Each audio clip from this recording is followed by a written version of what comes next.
La ministre fédérale Mélanie Joly est de passage dans le Bas-Saint-Laurent aujourd'hui. Gilles vient annoncer plusieurs contributions financières pour l'industrie touristique. Oui, d'abord, Simon, je vous mentionne que la ministre Joly est à Rimouski actuellement, où elle rencontre des représentants de cette industrie, notamment le Québec maritime et l'Association des croisiéristes du Bas-Saint-Laurent. Cet après-midi, elle sera du côté des jardins de Métis, où elle annoncera une subvention gouvernementale substantielle pour le Festival international de jardins. Plus tôt ce matin, elle était à Kakuna, où elle a confirmé une subvention de 340 000 $ à la Première Nation malicite de Vigée. Cette contribution gouvernementale, Simon, va servir au lancement, en fait, d'une nouvelle attraction qui mettrait en valeur les coutumes et les traditions des Malicites. Ça arrive à point, d'autant plus qu'on sait que le tourisme autochtone est de plus en plus populaire un peu partout sur la planète. Voici la ministre Mélanie Joly. On crée une offre touristique qui va attirer, en fait, les Québécois d'autres régions, mais aussi les Canadiens et les touristes internationaux. Et on sait en particulier que les touristes internationaux sont vraiment intéressés par la culture autochtone.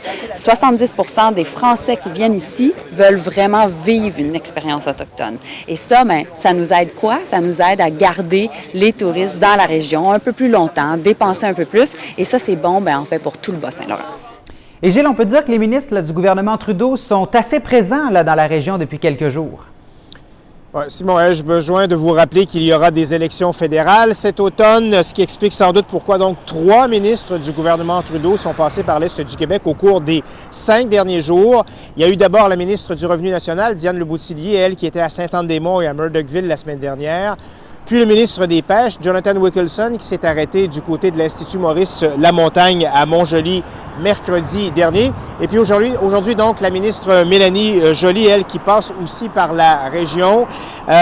Ils viennent tous, évidemment, pour distribuer beaucoup d'argent, comme quoi les bonnes vieilles traditions, là, à la veille des élections, ne se perdent pas.